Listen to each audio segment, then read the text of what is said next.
Salut à toi. Aujourd'hui, j'aimerais te parler de designer, ou plutôt de dessiner ta vie. En effet, on a tous le droit de vivre notre vie rêvée et on ne s'assied ou on ne prend pas suffisamment son temps pour dessiner sa propre vie. Quand je veux dire on s'assied, eh bien, on devrait s'asseoir et prendre le temps de prendre peut-être un carnet, un calepin ou bien sa tablette, son ordinateur portable et designer sa vie rêvée. Alors, qu'est-ce que tu veux, qu'est-ce que tu ne veux pas dans ta journée rêvée? Les gens que tu veux rencontrer, le type de gens que tu ne veux plus rencontrer, les personnes que tu sais de toute façon ce sont des bonnes personnes pour toi et ils vont t'aider à t'évoluer, ils savent davantage que toi et tu peux apprendre énormément et ça va te stimuler, et l'opposé, les personnes que tu veux pas rencontrer parce que tu sais que ce sont des personnes toxiques qui vont te tirer vers le bas. Par exemple, faire le shopping ou pas faire le shopping. Est-ce que tu veux avoir ta nourriture du supermarché délivrée à ta porte? Ou bien est-ce que tu veux habiter dans le centre-ville ou bien dans la prairie, dans la campagne, dans une banlieue ou autre? Est-ce que tu veux avoir une vie simple, minimaliste? C'est vrai qu'au plus c'est simple, au moins il y a de problèmes, davantage on gagne de temps et au moins on a de l'énergie mentale à penser, ah oui, je ne trouve pas encore cela, j'ai tellement de choses, et tu vois toutes ces choses dans ton intérieur et ça t'encombre l'esprit même sans te rendre compte.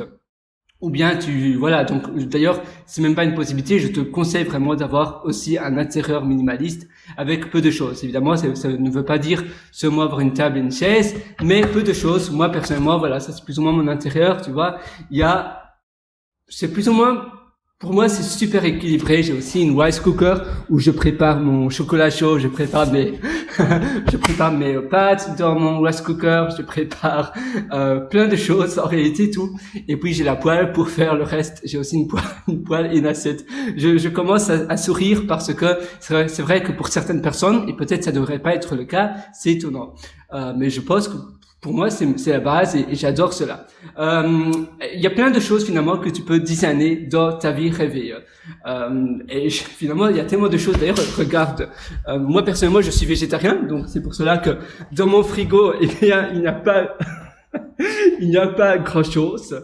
Mais j'ai une assiette, j'ai des bols, tu vois, voilà, et des tasses que j'ai reçues, sinon elles devraient pas être là. Et d'ailleurs, je vais en donner 3 vu que j'en ai 4. Et voilà, tu vois, donc finalement, une assiette, d'accord, même si tu es en couple, une assiette, eh bien, tu partages à deux de la même assiette. À nouveau, voilà, c'est pas vraiment mon éducation. Moi, personnellement, mon éducation, c'est manger à table avec chacun une assiette, un verre, un set de table, une nappe bien dressée, etc.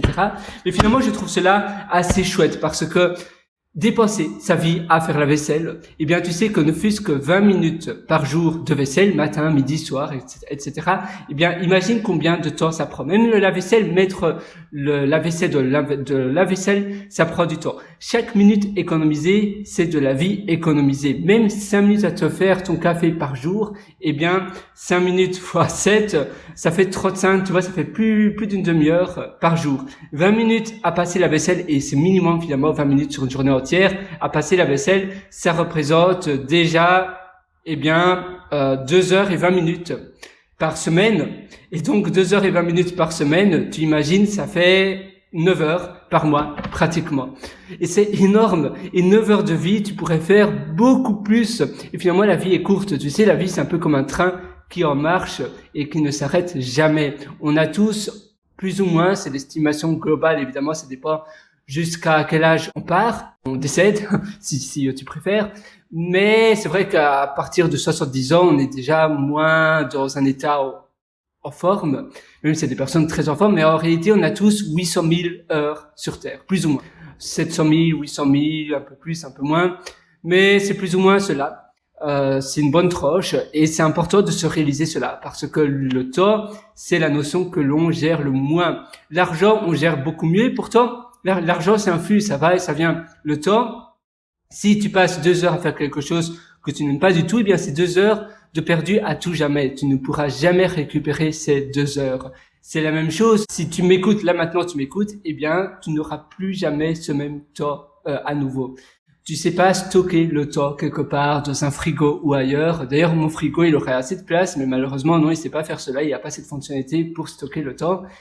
On doit simplement bien optimiser, bien utiliser notre temps. Et il faut aussi apprendre à déléguer. Tu peux même avoir un taux horaire, d'ailleurs, un tarif horaire. Tu te dis, voilà, moi, mon tarif horaire, c'est 100 € par heure. Alors, est-ce que nettoyer, faire le ménage chez moi, est-ce que faire appel à une femme de ménage, à quelqu'un qui nettoie le ménage dans mon appartement, dans ma maison, ça me reviendrait moins que 100 €? Si la réponse est oui, eh bien, tu devrais déléguer cela. Tu as plein de choses finalement que tu peux dessiner dans ta vie idéale. Donc, comme je te disais, les personnes que tu veux côtoyer ou pas, le lieu, la géographie d'où tu voudrais habiter, le style de vie et la manière dont tu veux monétiser ta vie.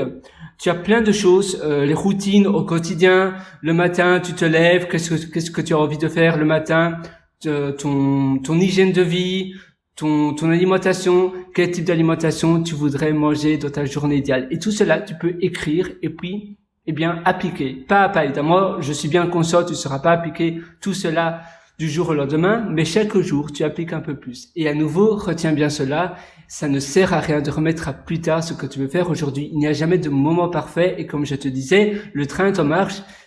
Une journée de perdu, c'est une journée de perdu. Alors, agis, fonce et fais de belles choses. Moi, je suis avec toi. Et d'ailleurs, si tu veux aller encore plus loin dans l'amélioration de ta vie, je t'ai aussi concocté un atelier qui s'appelle Belle Vie. Et ça se trouve sur mon site pierrewriter.com, pierrewriter.com. Moi, je te souhaite tout le meilleur du fond du cœur et à une prochaine. Ciao.